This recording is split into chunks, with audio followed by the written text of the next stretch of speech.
दोस्तों NIIT limited के board of directors की मीटिंग आज 28 जनवरी 2022 को हुई है और इस मीटिंग में इंटरिम डिविडेंड को डिक्लेयर कर दिया गया है और इसके साथ साथ क्वार्टर 3 के रिजल्ट को भी अप्रूव कर दिया गया है। तो चलिए हम लोग पहले इसके इंटरिम डिविडेंड के बारे में जानते हैं, उसके बाद मैं आपको क्वार्टर 3 के रिजल्ट के बारे में भी बताऊंगा। आपने अगर मेरे चैनल को अभी तक सब्सक्राइब नहीं किया है तो इसे सब्सक्राइब भी कर लें। कंपनी ने 3 रुपये प्रति इक्विटी शेयर का डिविडेंड डिक्लेयर किया है, तो आपको हर एक इक्विटी शेयर पर 3 रुपये का डिविडेंड मिलने वाला है।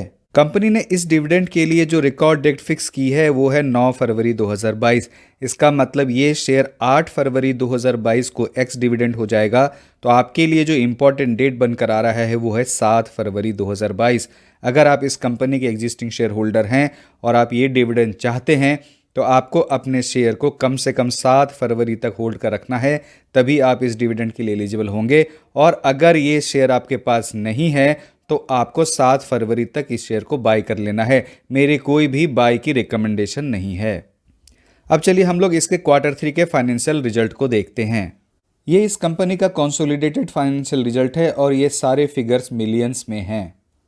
क्वार्टर 3 में इस कंपनी का रेवेन्यू फ्रॉम ऑपरेशन 383 करोड़ था, जो प्रीवियस क्वार्टर में 314 करोड़ था और प्रीवियस ईयर के क्वार्टर 3 में ये 253 करोड़ था। Year on year revenue from operation में 51% का ग्रोथ हुआ है और अगर हम लोग क्वार्टर ऑन क्वार्टर देखें तो इसमें 22% का इंक्रीज हुआ है। क्वार्टर 3 में प्रॉफिट बिफोर टैक्स 77 करोड़ है, जो प्रीवियस क्वार्टर में 73 करोड़ था और प्रीवियस ईयर के क्वार्टर 3 में ये 56 करोड़ था। तो प्रॉफिट बिफोर टैक्स में ईयर ऑन ईयर 37% का ग्रोथ हुआ है और अगर हम लोग क्वार्टर ऑन क्वार्टर देखें तो ये लगभग 5% बढ़ा है। अगर हम लोग profit after tax attributable to owners देखें तो इस कंपनी का ये क्वार्टर 3 में 55 करोड़ है, जो प्रीवियस क्वार्टर में 52 करोड़ था और प्रीवियस ईयर के क्वार्टर 3 में ये 41 करोड़ था। तो इसमें ईयर ऑन ईयर बेसिस पर 32% का ग्रोथ हुआ है और अगर हम लोग क्वार्टर ऑन क्वार्टर देखें तो ये 5% बढ़ा है। इस कंपनी के क्वार्टर 3 का एबिटा मतलब earning before interest tax depreciation amortisation, ये 82 करोड़ है, जो क्वार्टर 2 में 73 करोड़ था और ये प्रीवियस ईयर के क्वार्टर 3 में 47 करोड़ था। तो एबिटा में ईयर ऑन ईयर बेसिस पर 75% का ग्रोथ हुआ है और अगर हम लोग क्वार्टर ऑन क्वार्टर बेसिस पर देखें तो ये ऑलमोस्ट 12% बढ़ा है। क्वार्टर 3 में इस कंपनी का ऑपरेटिंग मार्जिन 22% के आसपास है, जो क्वार्टर 2 में ये 23% के आसपास था और प्रीवियस ईयर के क्वार्टर 3 में ये 18% था। तो यहाँ ईयर ऑन ईयर बेसिस पर बहुत अच्छा ग्रोथ है और क्वार्टर ऑन क्वार्टर बेसिस पर ये स्टेबल है।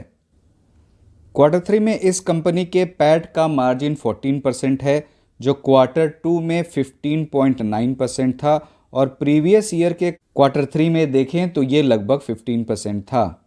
तो अगर हम लोग इसे ईयर ऑन क्वार्टर देखें तो पैट का मार्जिन स्टेबल ही है।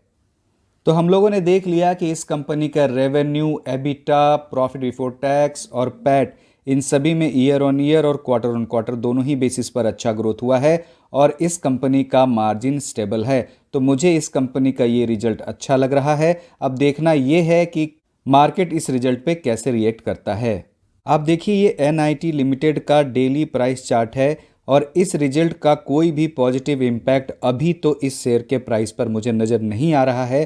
तो अगर इस रिजल्ट से इसके शेयर प्राइस पर कोई निगेटिव इम्पैक्ट पड़ता है तो मुझे इसका सबसे पहला सपोर्ट जो नज़र आ रहा है वो है 335 रुपये का। और अगर इस रिजल्ट का कोई भी पॉजिटिव इम्पैक्ट इस पर पड़ता है तो मुझे इसका जो पहला टारगेट नज़र आ रहा है वो है 445 रुपये का। मेरी कोई भी बाय या सेल की रिकमेंडेशन नहीं है। आप अपने फाइनेंशियल एडवाइजर से कंसल्ट करें तभी इसमें इन्वेस्ट करें। मुझे उम्मीद है कि वीडियो आपको पसंद आया होगा, तो आप इस वीडियो को लाइक करें, अपने फैमिली मेम्बर्स और फ्रेंड्स के साथ शेयर करें। धन्यवाद।